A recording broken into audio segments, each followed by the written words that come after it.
Hey troops, Roxy here and welcome to Roxy Plays Games, and I am back again with a hauler 2 for Xplane 11. And yes, we are going to continue with this mini tutorial series of videos I'm putting out for this fantastic add-on for Xplane 11, which is kind of a mini game in itself for those of you that haven't really looked into it. So before I carry on, I just wanted to say a quick thank you to everyone who liked my last video and all of my new subscribers. It is really appreciated. As I've said in my other videos, I've got no intentions of being a big YouTuber. That's not my goal. I just want to put some content out there that will hopefully help the community, and some games that I'm going to be putting up is just purely for my own kind of online diary so I can watch them back, but at the same time just leaving it there open for people to watch for the entertainment if they wish. Right, so cracking on with this video. As a quick recap, I've gone through how to make money with the AI and the reasons why I think it is probably the most important part, or definitely one of the most important parts of this game. Then I've gone through how to do your type rating, your license, so you can fly a plane, so that we can now come on to this next stage, which is you making money yourself. So obviously, if you purchased a hauler 2, or if you're considering purchasing it, then you're going to, well, I'm going to assume that you've already got either Xplane 11, FSX, or P3D. My words are struggling this morning, sorry. Um, so yeah, I'm going to assume that you've got that, because you're not going to be looking for this if you haven't already got a flight simulator game. And once you have got kind of into a hauler 2 and get it all set up and everything, I'm going to assume again that you're going to want to do some flights yourself and make some money within your company or within a virtual airline. So we're going to go through that, and essentially there's two methods. Exactly the same as it is with the AI. You can do cargo jobs, these little yellow tabs up here. So you just click on available jobs, and then you've got all of the cargo jobs available. And then you can do passenger flights, so this pack operations. And within the passenger flights, you've got two options, I guess. You can do scheduled passenger flights for your AI, which you can then fly that set to yourself. So let's say you created a flight for Sunday morning at 9 a.m. Then you can let the AI fly that flight at Sunday morning 9 a.m. or you can click on fly set to self and you can fly that, but it does mean that you have to fly that sector at that particular time. Now, for those of you that are keen-eyed and watched my video on how to make money with the AI, you would have remembered, or hopefully remembered, that I created a bunch of scheduled flights for the whole week. Now, here's a little, I guess, problem, if you want to call it that, with Hauler 2, but at the same time, I understand the realistic reasonings behind it. If you have a plane that's scheduled to do flights, and it doesn't matter whether you've got one schedule or you've got 100 schedules, you can then not go and do an ad hoc flight, because that plane is kind of taken off the availability sheet, if you want to call it that. The only way around it is if you've got a plane that you want to do a passenger flight with, is either not having it scheduled or purchasing or leasing another plane for you to fly at the same time as the AI passenger flights are scheduled. Now, if you was doing something like a 737 as an example, you're looking at around about a little under 4 million to purchase, or the initial rental of the plane, and then another, I think, 1.7 million monthly rental. So if you was going to lease a second plane while you've got your AI running the first plane, then you're going to have to make quite a bit of money monthly. So you're going to have to do a lot of flights monthly to recoup that money back in. And well, if you're going to do it, fantastic, but you need to weigh up the odds. Is it worth having a second plane if you're only going to do 1 or 2 flights a week, as an example. If you've got the money in the bank to purchase outright a second plane, then yes, go for it, because obviously over time you're eventually going to get that money back because you're not paying a monthly rental. But leasing it, I don't think, is going to be the best option. Having the AI running flights over a month, you're going to make that money back, providing they're doing decent length flights. So what I've done is I've deleted all of my scheduled flights for my 738 so that I can do an ad hoc flight. It doesn't take long to put them in. It took me a couple of minutes. So, and the fact that you can copy the days into the rest of the week speeds up that time considerably. So I've got my available plane here. I'm just going to make a quick apology. I think I sound a bit bunged up. I think my nose is going a little bit funky, so hopefully it's not too annoying. Right, so we're going to do exactly the same flight as what the AI have been doing. So we're going up to Glasgow. I just want to do a short flight. It's around about an hour, and from start to finish of this video is going to probably be around about an hour and a half. I'm going to hazard a guess. But you can skip through the flight part of it if you're not interested in that element. Right, so we are now on this screen. Now this screen is going to be similar to the AI one. The slight difference is when you adjust the ticket prices, when you look down here, as well as seeing how much you will make for the amount of people in that seat, you'll also see how many tickets are sold.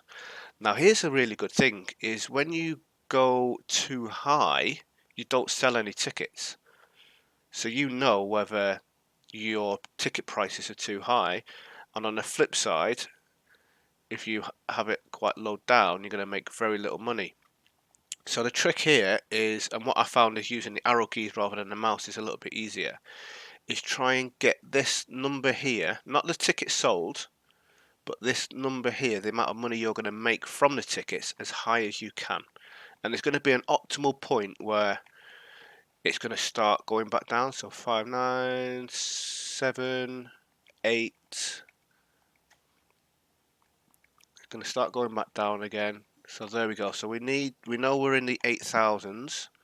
We want to find the highest point, 848.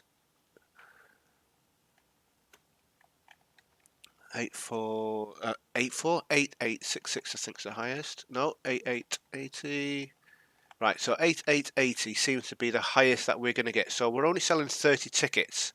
However, that's the most money that we're going to make for the amount of tickets sold. So we're going to do the same for the premium, for the economy. So we're looking at this one here.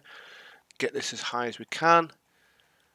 So it's around about the 18,000. There we go. So that is the most tickets we could sell for the economy. Now, what I'm not 100% sure on is whether the time of the day or the day has an impact on how many people will be flying. I would like to think that there's an algorithm in there that is going to say that if you were doing a flight at 1 o'clock in the morning, there's not going to be that many people flying compared to 8 o'clock in the morning. But on the flip side of that, in real life, there are flights at that time in the morning. So I don't know whether it's I don't know. I'm not 100% sure on this. From looking at my AI flights, there was definitely a difference in the time of day and the day of the week as well, and there seemed to be more flights on a weekend. But I don't know whether that is it was just because of my ticket prices or what. Right, so we've done our ticket prices. You can add a service if you want. What this does, this will increase the comfort rating of your passengers depending on what you go for, but on the flip side it's going to cost you more money, so you're going to have a higher cost, so then you're going to have a lower profit. So we're not going to do it on this one. It's only an hour, roughly about an hour's flight, so there's no need for an online service online in-air service. And the next important thing is you need to make sure that your departure time is after the current time. Otherwise, you're going to end up departing late. So you need to give yourself enough time from whatever this time is down here, down the bottom of the screen. You need to make sure you give yourself enough time to complete the rest of this setup and then get yourself into Xplane. Now you can have Xplane already running. I've got Xplane running now, or you can have Xplane off. If you've got Xplane off and you go through this process, then obviously you're going to have to you'll click on a button and then it will then automatically start up Xplane. So if it takes you 10 minutes to get Xplane loaded up and then you then got to get the plane started, which may take you another 10-15 minutes, then you need to give yourself a good half an hour. So if it was 8:13, 8:14 as it's just turned now, then you want to have your departure time for around about 8:45. It's all going to be dependent on you. Okay, I can't tell you what time to set on this. It's all going to be dependent on you. It depends on whether you do a cold and dark startup with your plane, whether you start at the end of the runway, because the departure time is the time of taking off, not you just starting to move or starting to taxi or finish loading in your passengers. Okay, so that's the consideration that you need to make. And the other little thing which I had a little bit of difficulty understanding is this FS start time. I'm going to presume that this stands for Flight Simulator start time, but what this does is, let's say you had your departure time for 8 o'clock and you had your FS start time for 15 minutes before takeoff, then the simulation would actually start at 7:45, so you're losing 15 minutes essentially. So my recommendation to stop any confusion of trying to work out the times is just have this on 0 minutes. So you then know that the departure time is the departure time. Don't forget that the in-game time might need to be adjusted depending on where you're flying. Okay, so we are on 8:15. I'm going to give myself 15 minutes to get the plane from cold and dark. So we are going to go to make sure the date's the same. So it's the 5th of June, 5th of June. We're going for 8:30, 0 minutes before takeoff for the start time. So fly now. We don't need to load any cargo for this flight, and we just need to make sure that the distance that we're traveling is covered by our estimated range, which it well and truly is. I can do flights back and forth all day long with that amount of fuel. Click OK, and then we've got our final checks to make sure that everything's all right on here. I haven't completely worked this one out. I don't know whether this is a thing that when you start cold and with the Xplane game off, whether this has an impact. However, I just can't. I don't understand it, because every airport I've tested this out on, it has the same amount of gates. So I don't know whether that's kind of impacted or inputted into the simulation or not yet. But anyway, that's the thing. I just select something random there.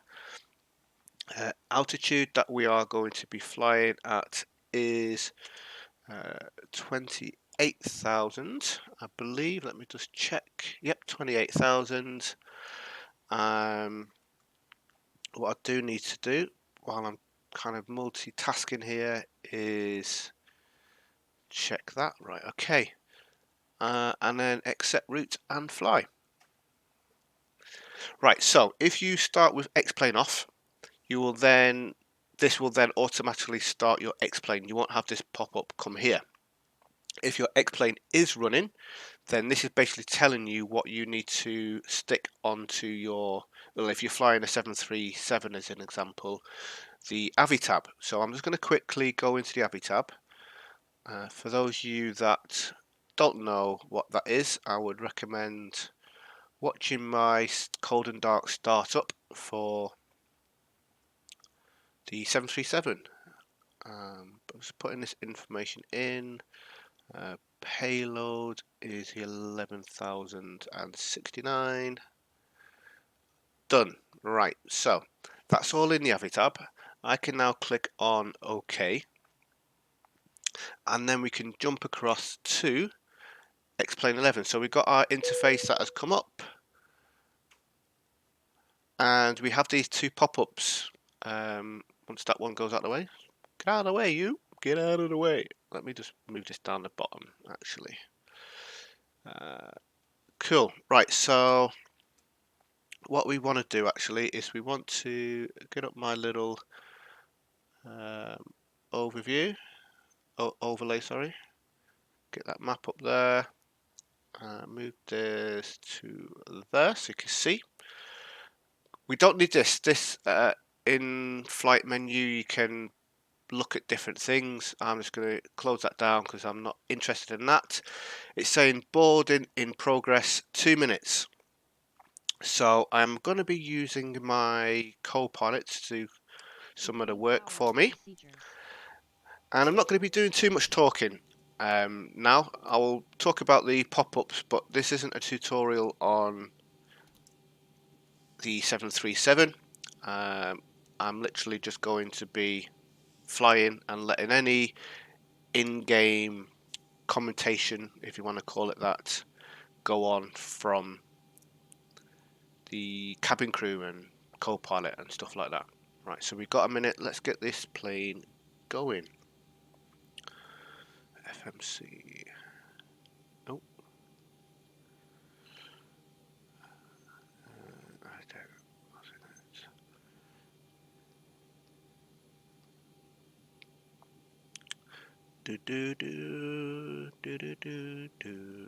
If anyone does want a up-to-date or updated starting thing for this 737, let me know. I have got one that isn't too old. We're going to EGPF. Regulations require us to point out the safety features of this aircraft, and we would be grateful for your full attention during this demonstration. In the seat pocket, there is a safety card, which the captain would like you to read carefully before takeoff. The emergency exits are now indicated by floor-level lighting. Your life jacket is under your seat. Should it be required, you must remove the cover and place the jacket over your head as now demonstrated. Pass the tapes around the waist, bring forward and tie in a double knot to one side. Only when outside the aircraft, pull the red toggle sharply downwards to inflate it.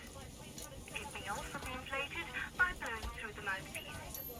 Your seatbelt is fastened and adjusted as demonstrated and unfastened like this. Would you now please ensure that your seatbelt is fastened and tables closed, ready for takeoff. Thank you for your attention. And thank you for the safety brief. So that is part of the Air Hauler 2 announcements. But obviously if you was to start the simulation pretty much straight away and you're at the end of the runway and you're going to give yourself a minute, you wouldn't get that because the departure time would be a lot lower. I keep getting that pop-up, I'm sorry about that.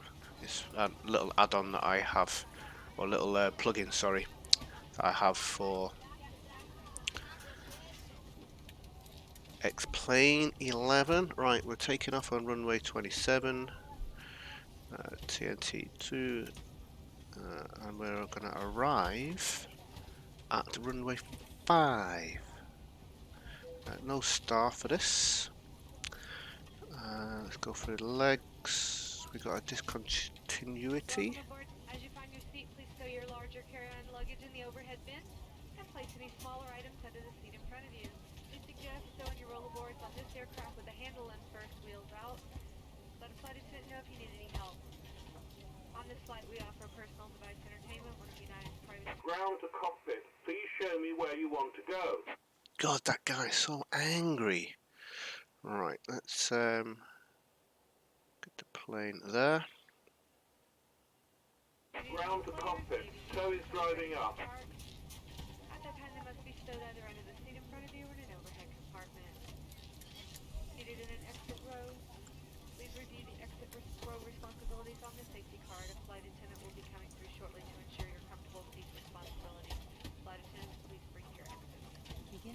Pre-flight procedures.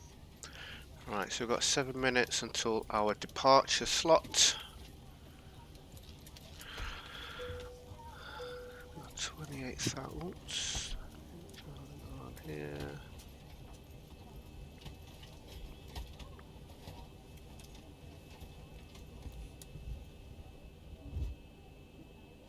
Pre-flight procedures completed.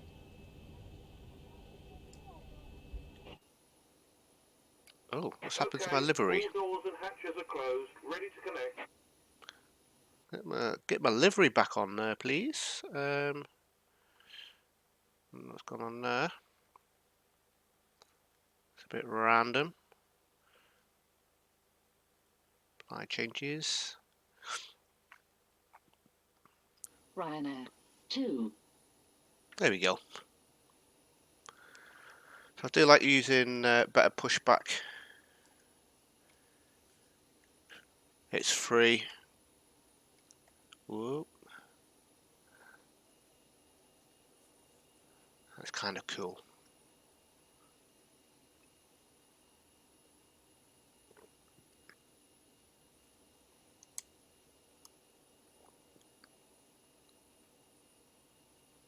It lifts the plane up.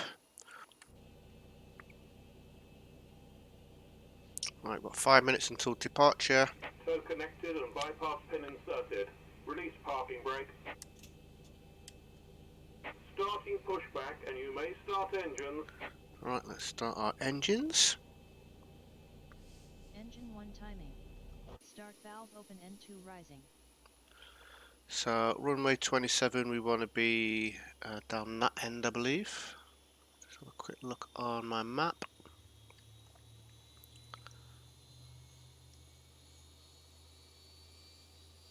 25% N2. Yep. Get you up, and we'll switch that over. Ready? Engine 2 timing. Start valve open N2 rising. So like I say, this isn't a tutorial on the 737 or anything like that. This is purely just to show you how you do a flight within Airhauler 2. What was my 159?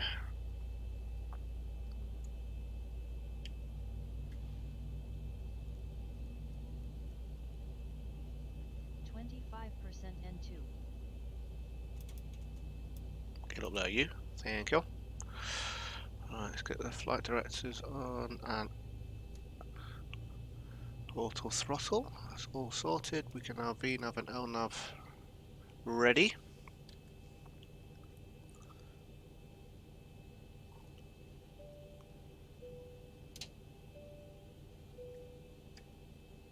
Starter cut out.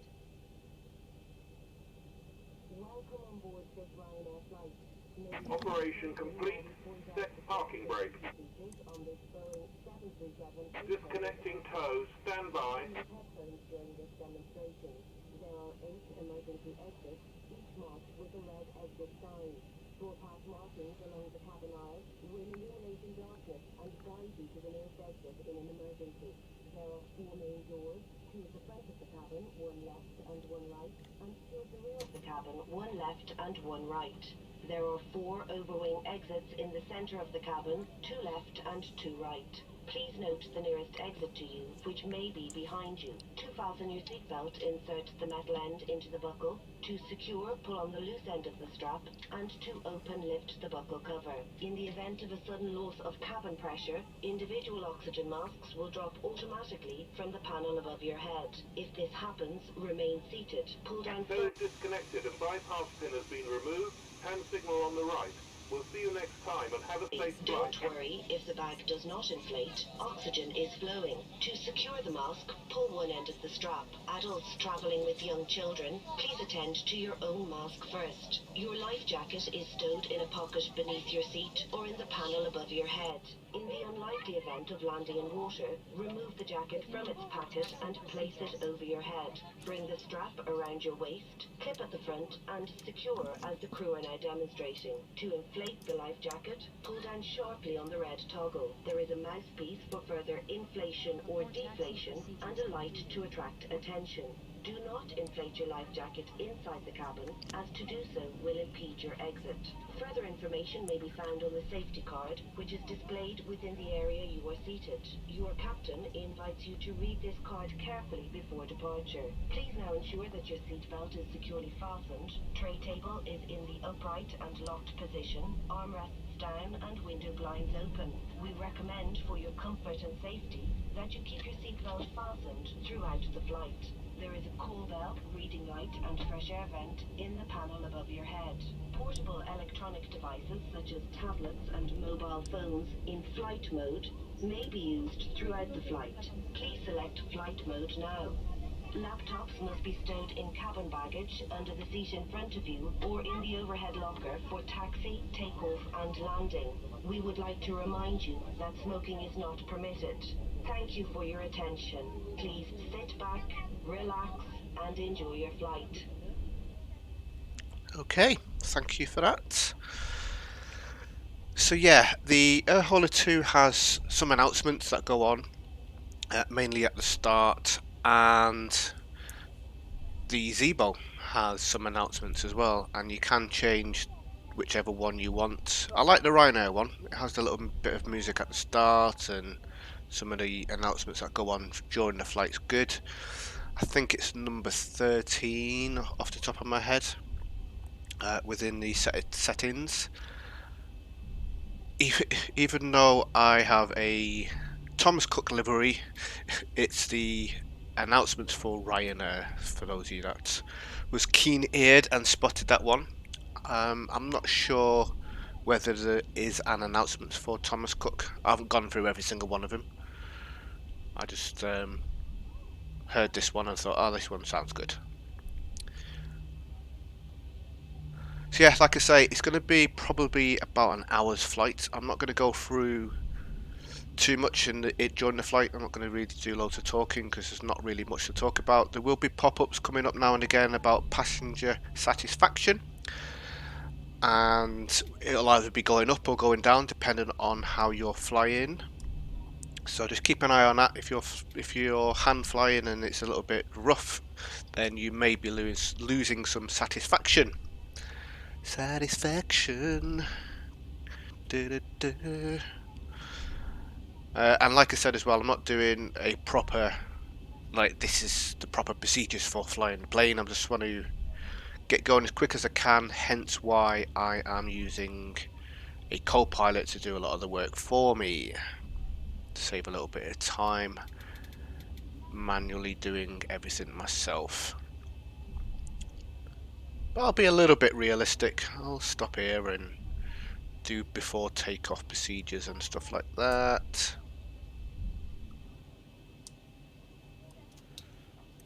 Put the brakes on. Double check everything. Not too bothered about heading select because I'm just going to stick the autopilot on. Right, let's change lights. Beginning before takeoff procedures. Before takeoff procedures completed.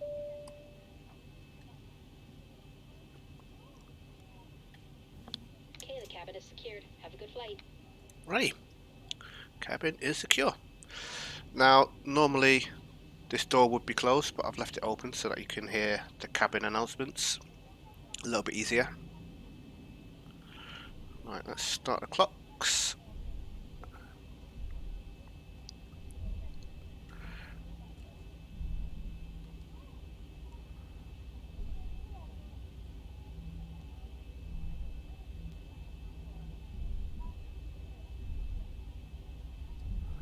Just going to do a rolling start rather than stopping and building the engines up. No need to here. Nice long runway.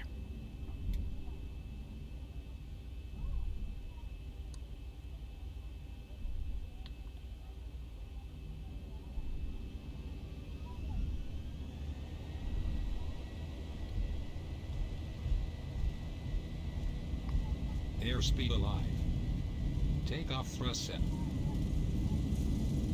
80 knots.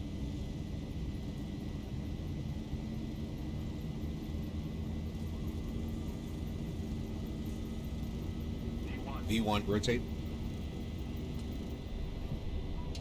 Positive rate. Gear up. 400. So our first pop-up tells 1000. us we're en route, and oh, Captain, we're making the passengers uncomfortable. So basically, I've gone outside of the G rating for takeoff, but it's okay. We're all good.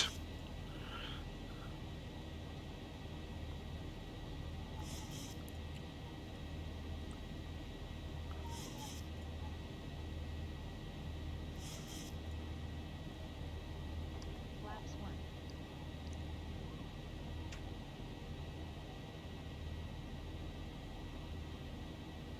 Flaps up.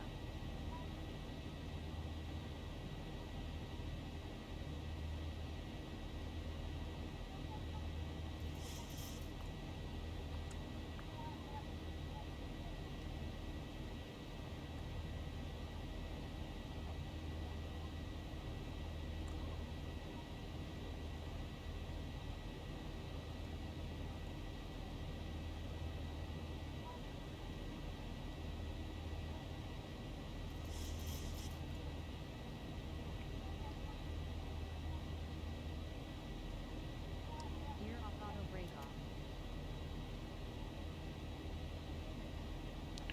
So that's pretty much it. It's just a case of doing the flight now. So let's have a quick look. Not sure why I'm making the passengers uncomfortable. It might be a little bit of turbulence going on. But we've got less than an hour until we get to our destination. So this is the longest part now of this video, I guess. So sit back, relax. Fast forward if not interested in sitting here just watching me flying. I'm not going to do any talking now. I'm going to be doing some little bits and pieces in the background. Just monitoring this flight, which obviously is not going to be a difficult one.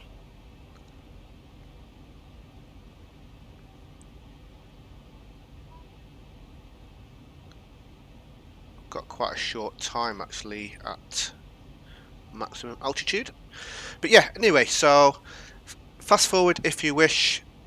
I'm literally, once I get to the opposite end, I'm going to be landing, closing down, popping back to Hauler 2 screen to show you the finishing procedures there, and then that is it. That'll be the end of the video. So yeah, skip forward if you want to sit here and relax if you wish. I'm just going to mute my microphone, do a little bit of stuff in the background, and I'll be back with you in about 40 minutes or so. Mic off.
Standard set.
invite you to sit back, relax, and enjoy your flight with us.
Thousand to go.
again from the flight deck, your captain speaking. We've just reached our cruise altitude and the seatbelt sign is now off. Feel free to move around the cabin, but we do ask if you are in your seat that you do keep your seatbelt loosely fastened in case we do experience any unexpected turbulence. Otherwise, invite you to sit back, relax, and enjoy the flight.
Mic on.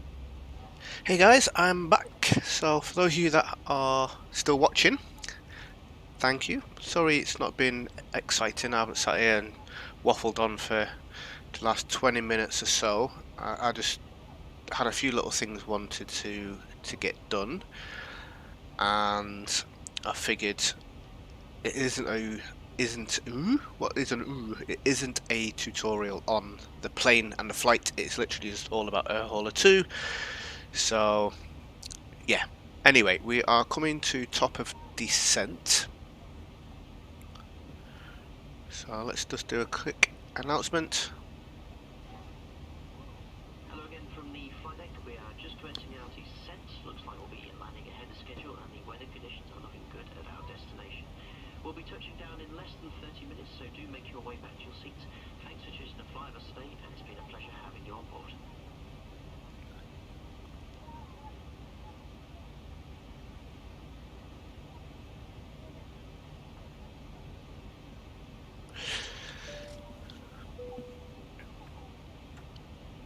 Ladies and gentlemen, the captain has switched on the fasten seatbelt sign as we are in our descent. We would ask you to return to your seats and ensure that your seatbelts are securely fastened, your tray tables are in the upright and locked position, your armrests down and window blinds fully open. Any bags you may have removed during the flight must now be bestowed for landing, ensuring the main emergency exits and cabin aisle are kept completely clear of all baggage for landing. There should be no further walking or standing in the cabin aisle, and we will be landing shortly. Thank you.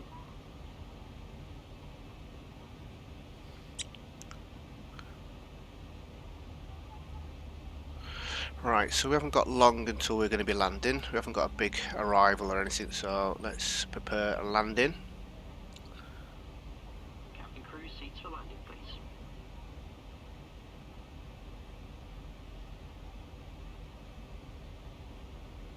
Ladies and gentlemen, as we are about to land in approximately 10 minutes, please ensure once again that all seatbelts are fastened.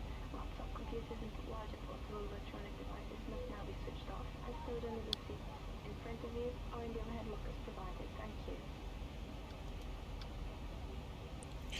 So as you can see, we have been getting some pop-ups about our satisfaction improving.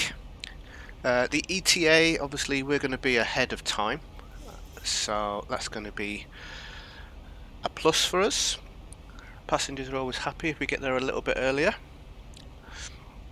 I think. I hope anyway. I hope so.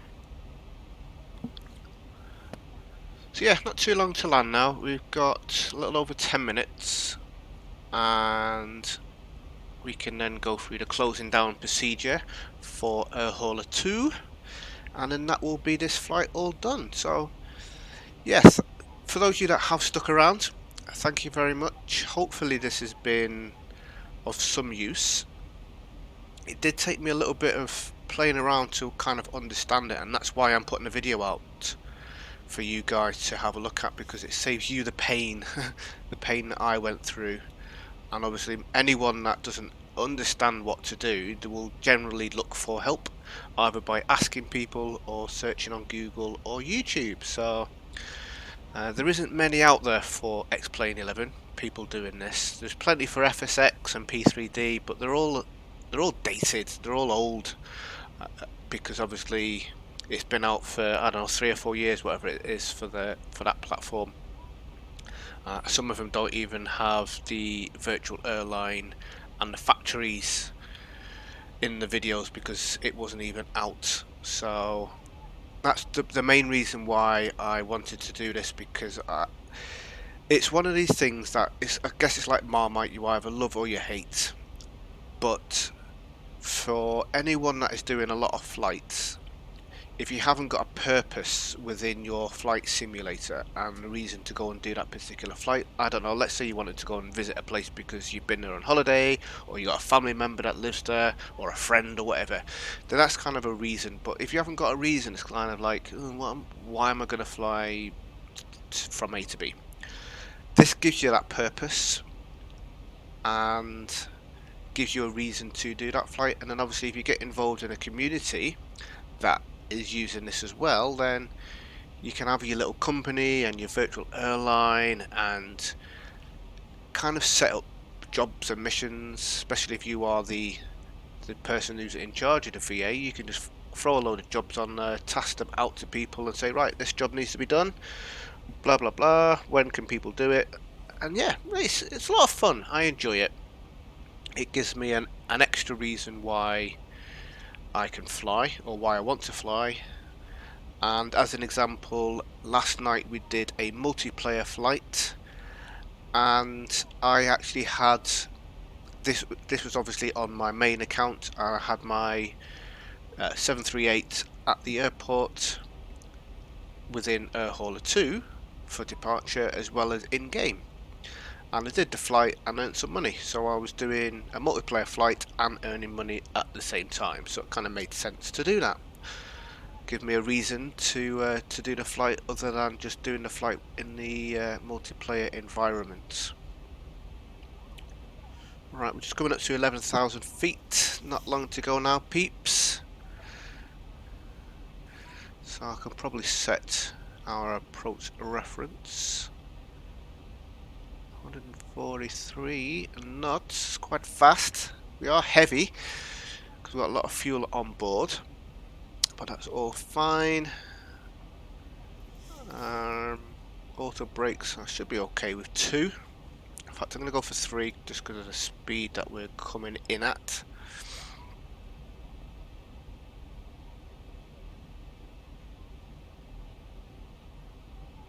Yeah, looking good. Ooh, this is the best part of flying, isn't it? The landing. The takeoff's fairly straightforward, but the landing's always nerve-wracking, especially when you're doing stuff like this, either this or FSC, because if you crash, it's mission over. You don't get your pennies.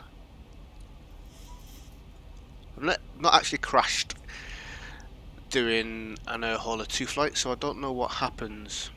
I might have to do it on my test account for experimental purposes. See what happens, whether you fail, whether you lose money. I don't know. If anyone does know, if anyone has actually done it, either on purpose or accidentally, stick it in the comments. But yeah, I'll probably do that for an experiment, just to see what happens. Stick it on a short little video. This is what happens when you crash doing a passenger flight, and this is what happens if you crash doing a cargo flight. Right, so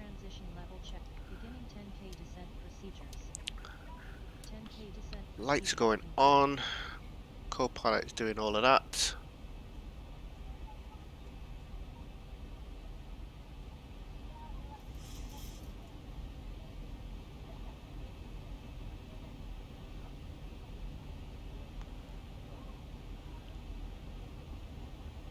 So I've got no arrival or approach or anything like that. I'm literally just coming in, so I may need to do a bit of manual flying to kind of get myself lined up. I'm not too sure.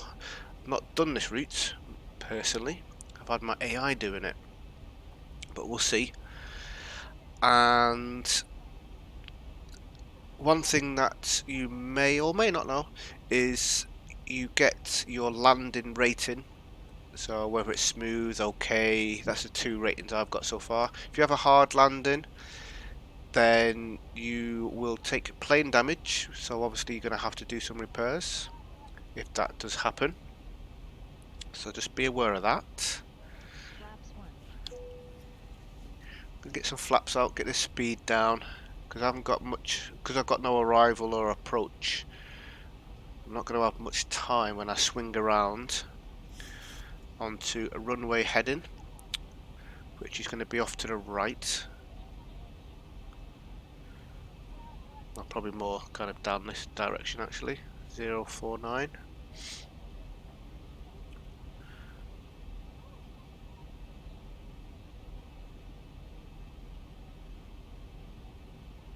Flaps 5.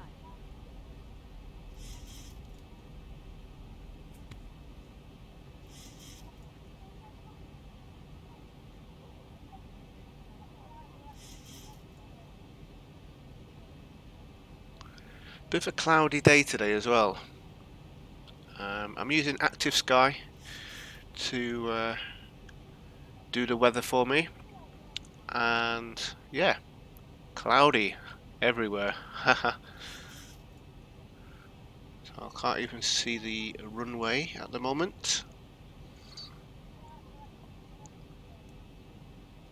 Should be kind of off here somewhere, I think. Maybe around about here. Oh, I'm doing my little pointer here, and you can't even see. Kind of just off to that direction, I think.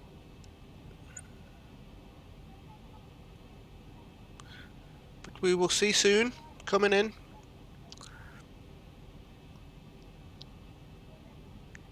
Speed's coming down nicely.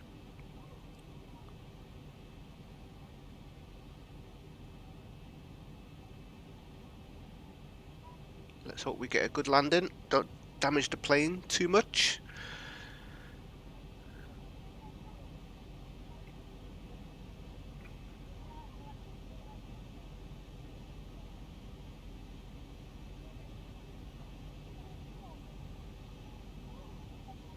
QNH set.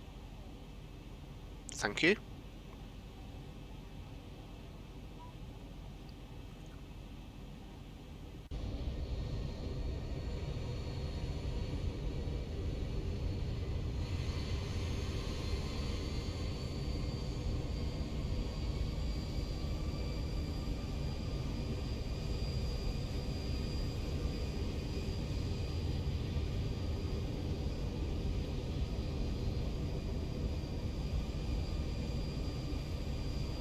Still not quite sure where the airport is. Like I say, I've not flown here before, so I'm not familiar with the landmarks and where stuff is. So obviously it's not going to be near all those wind towers.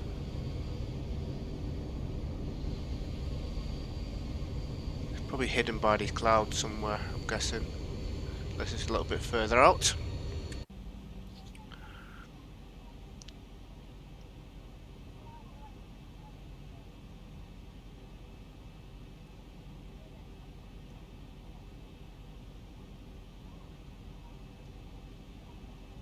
So at the moment we're on for getting 97% passenger satisfaction, so I'm okay with that. Anything over 50% is good. Well, anything over 50% is acceptable. Anything over 75% is obviously going to be good. But that will definitely affect your reputation. So if you're doing hard landings all the time, you're going to have poor passenger satisfaction, which is then going to give you a poor reputation, so then your passengers are willing to pay less money for flights. The better your reputation, the higher the ticket prices can be. So it does all kind of link in together.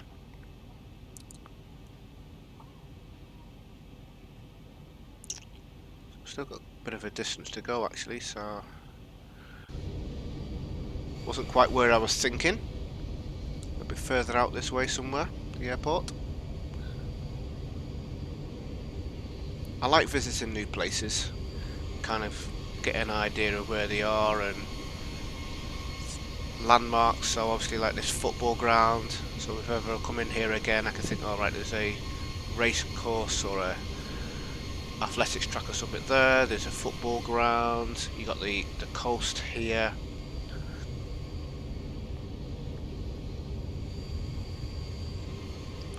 Mountains in the background, train track going along here. So these are the things I try and to remember, so if I ever come here again, I come in this direction, I've got an idea then. So if my instruments fail me for whatever reason, I can manually get myself to the runway.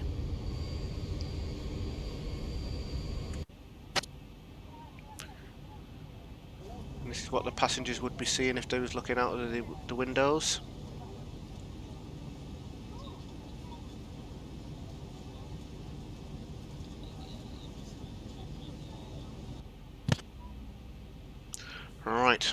very close now, so let's get. I'll wait a little bit more, a little bit more, till we put our gear down.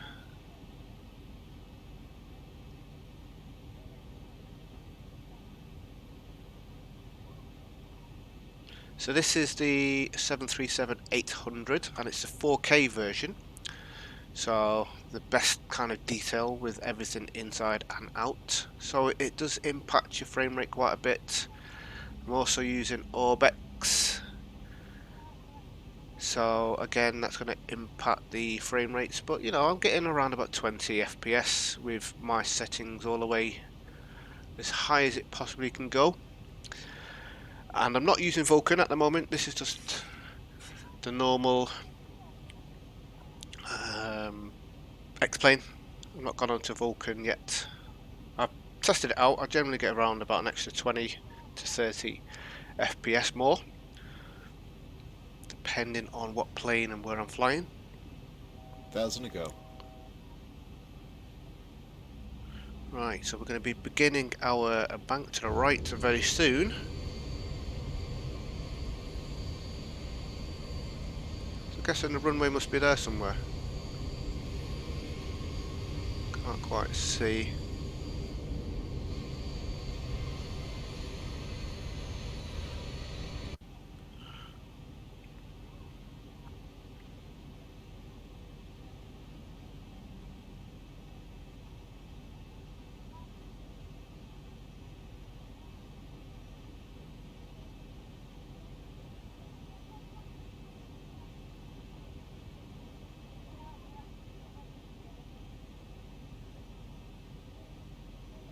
It's like waiting for paint to dry, isn't it, this? But this is, excuse me, this is why I like flight simulations, and I do simulate it. You know, there's no point in, if you just want to rush something, then you might as well just get an arcade flight simulator. The whole purpose of any simulation game is to simulate it as realistic as you possibly can. Why else wouldn't you?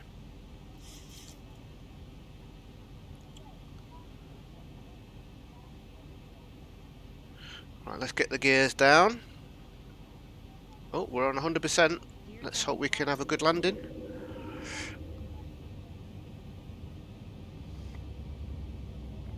So it's saying ETA 12 minutes, but we're actually going to be landing in probably 3 or 4 minutes. So we're going to be a few minutes ahead of schedule, which is good. Happy with that. If I was a passenger, I'd be happy as well, arriving a few minutes early. Right, so there we go. We can see the runway ahead now. Finally, we had a hill in the way. That's why I was unable to see it for such a long time. But now we're kind of around that hill. We can see it.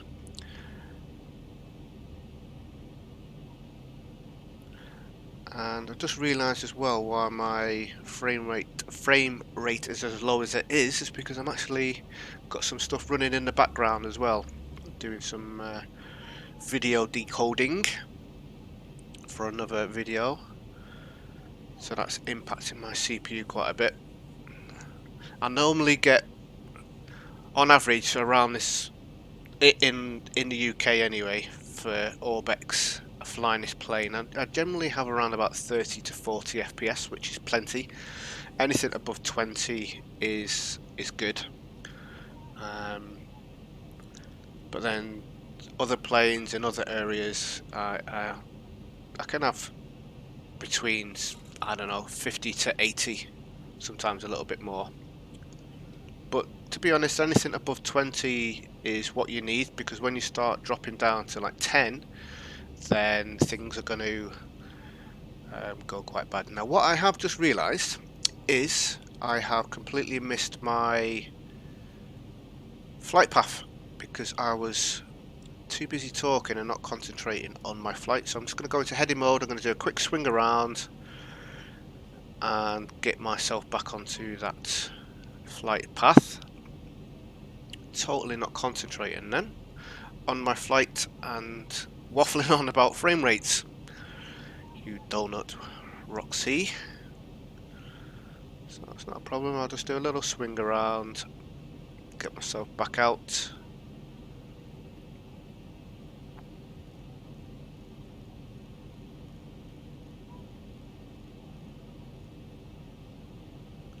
And then swing back round and catch that glide scope, because obviously I don't want to be nose diving in, coming in too fast and then having a nasty landing.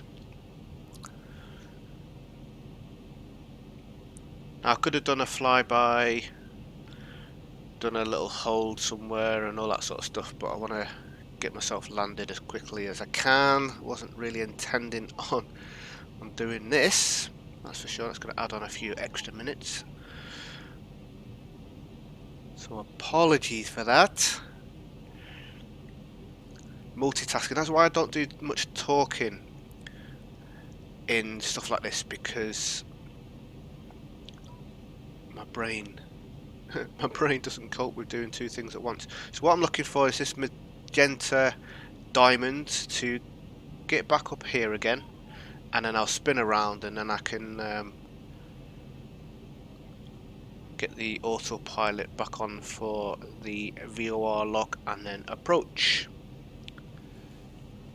So I'm above the glide scope now, as you can see.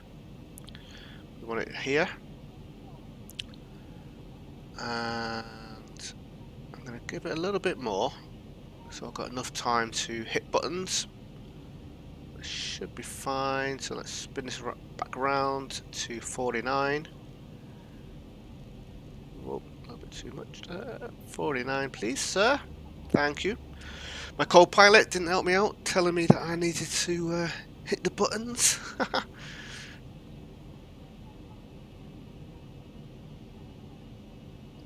I'm going to spin it around, catch the VOR localizer, and then the glide scope.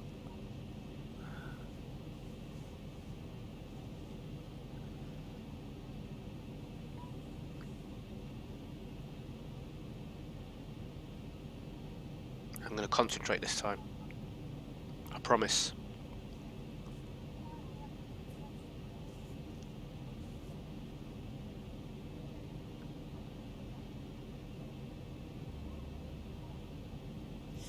Right, 7 minutes ETA.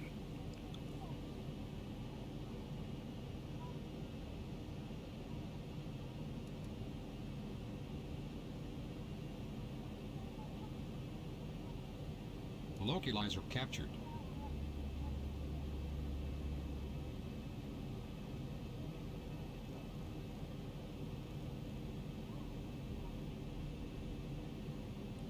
Right, we haven't captured it again.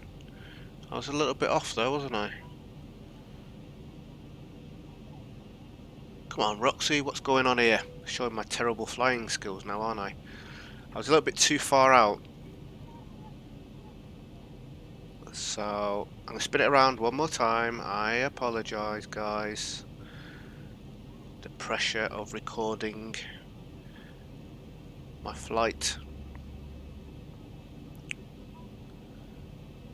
I'll go a little bit further out and then come back round, so I've got enough time to make sure I get the guide slope. We want to take that off, sorry. Spin me back around and end up crashing. Airport's only there. Right, third time lucky. Hey? At least we get to see a little bit more of Glasgow, or the outskirts of Glasgow. Very nice. Very green. I do like green. Right, so I'm going to let this marker go a little bit higher, so I'm further out, and then we'll spin back around again. So providing we get landed before our scheduled time of arrival, then we're good. I've never been late, so I'm guessing if you are late, then you're going to lose some satisfaction. So if we are late on this flight, at least I'll be showing you what happens if you are late. But I'm hoping that I'll get in on time. Right, a little bit further out this time. So, third time lucky. Cross your fingers, guys. Cross your fingers.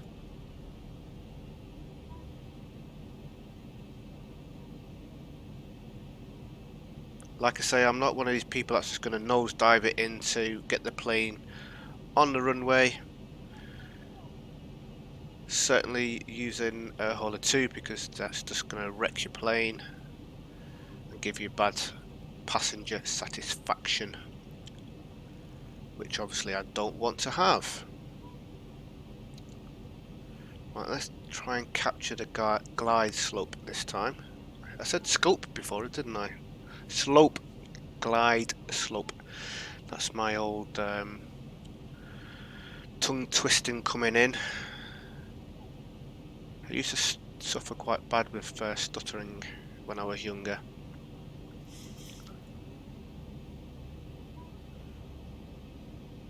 Right, that's looking a little bit better.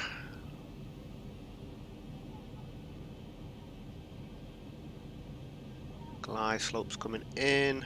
Let's spin this round a bit more.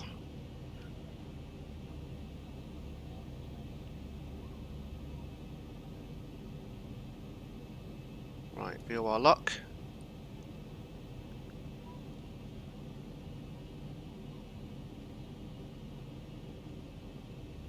Approach mode. Command 2.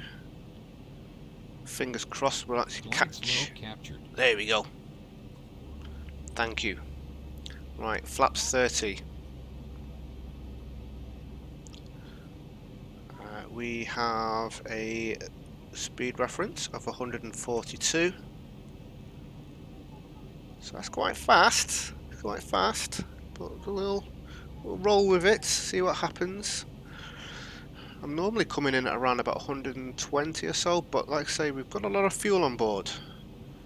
We've still got 5,600 kilos.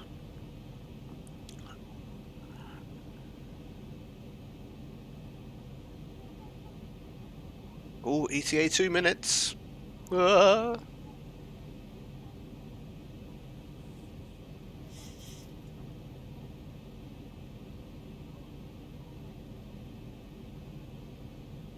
So as far as I'm aware, it counts the time of departure from when you take off and the time for arrival of when you land.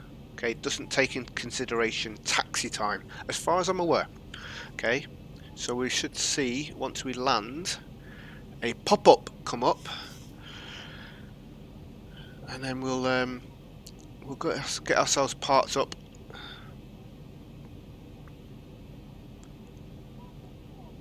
And then go through the closed down procedure. So I said around about an hour and a half for this video. We're approaching that now, so it's going to be a little bit over an hour and a half. So it's quite long, but a big chunk of that time is the actual flight itself. There's not much I can do about that. I don't do the whole speeding up the time thing that you can do in Xplane. I just leave it running manually. I could have probably chopped the video, but then I just didn't see the point in editing it. Just leave it raw so you can see everything that's going on from start to finish. Nothing to hide here, ladies and gentlemen, nothing to hide. Right, we're coming in. Got 2 white, 2 red. Just going to let the autopilot land. I'm not going to do a manual landing.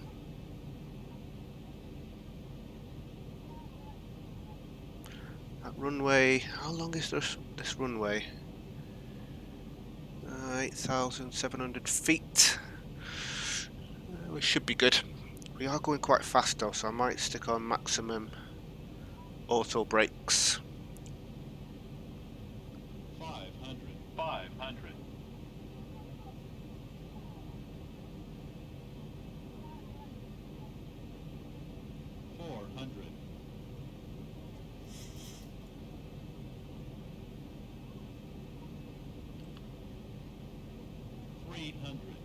comms. Oh, it's all gone quiet. 200.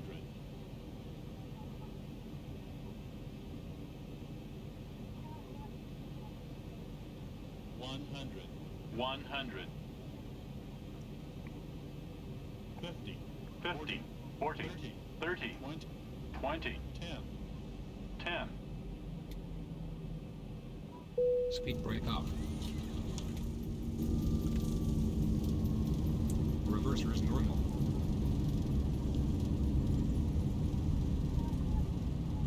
$80 knots. Localizer captured. Glide slope captured. Beginning cleanup procedures. Awesome. Right, so we're down. Great landing. For landing checklist.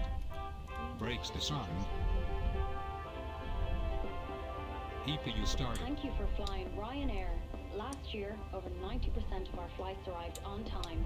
We hope you enjoyed yours, and we look After forward to landing welcoming items you on set, board again checklist soon. completed. Ryanair. Low fares, made simple.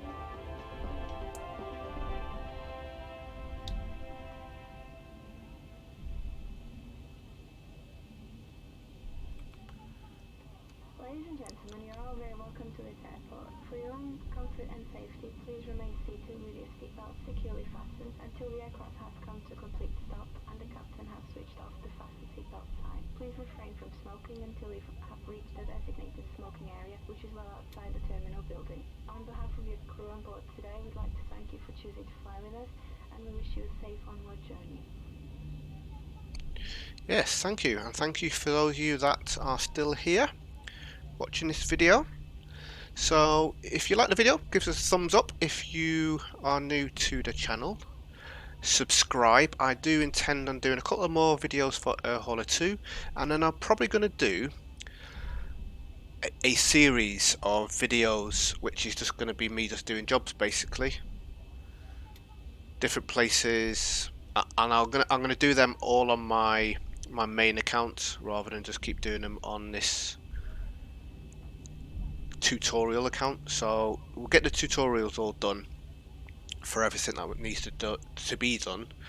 We'll then get across to the main account and do some flying in there, and I want to eventually get some factories and build planes as well, but that's going to be a little while off. So we'll just head over here. I don't know whether these gateways are going to be automatic or not. We'll see when we get there.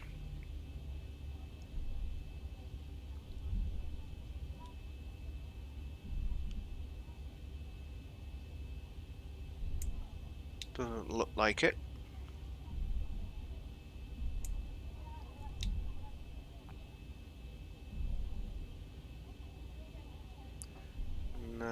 No automatic gateway here, but we'll park up anyway. I don't need to faff around looking for a gateway that's automatic. So basically I've got AutoGate and Sam Airways, so some airports they have the facility to... It's alright, you just drive in front of me, fella. Big plane coming through, yeah? Yes, some of the... It'd probably help if I actually parked in this straight line as well. Oh, that's terrible, Roxy, terrible. Spin it around this way. And then spin it back, and that car's gonna... Are you gonna stop or drive into me?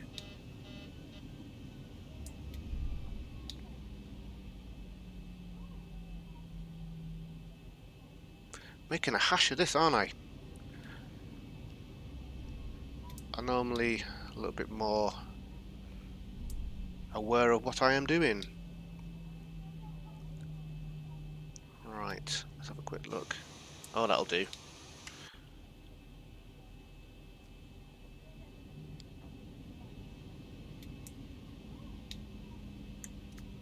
Right, let's park it up there.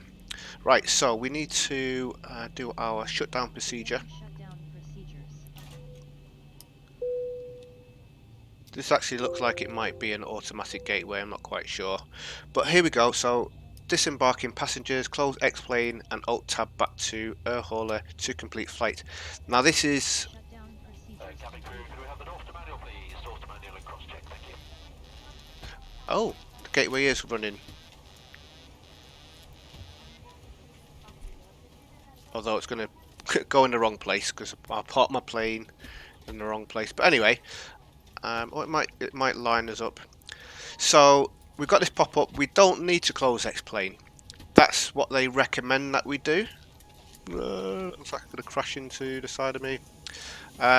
We'll just look away. Nothing to see here. They do recommend that you still close Xplane, but I've never closed Xplane apart from the very first time that I did this. But what we're going to do now is we're going to go back over to Air Hauler 2, and we've got this pop up on our interface. Passenger flight complete, income 27,000, satisfaction 99%. Oh. Passengers disembarked, please close Xplane and return to Air Hauler 2. Like I said, you don't need to do that. We've got a passenger flight award or achievement. So we can click on finish flight monitoring. We get our flight performance. Have a read through that if you wish. We've got a smooth landing on concrete. So let's finish flight monitoring. And that's it. Job done. So like I say, you don't need to close Xplane down anymore. You can leave it running. They still recommend that you do close it down, but I've never done it. I've never seen a requirement to do it, so I don't want to waste the minutes that it takes to load it back up again. So I can now do another job, but obviously I would need to depart from this airport because this is where it is. So thanks again everybody for watching. I hope this has been helpful. We've made ourselves 27,000 on a short flight, but to maximize your income, I would recommend doing a really good long haul flight so you can earn yourself a few hundred thousand. Because obviously me doing short flights like this is not going to be practical with the expenses that's going out, fuel and all that sort of stuff. I'm not going to be making too much money. Cargo flights would be better in that situation. So thank you very much again. The next video that I intend on doing is going to be doing a cargo job. I'm not sure when that's going to go up. Hopefully over the next couple of days. I've got a few things I need to be doing in real life, so we'll see how that goes, but hopefully I'll get that up soon. So thanks very much again. Thanks for liking, thanks for subscribing, and stay safe, and I'll see you soon.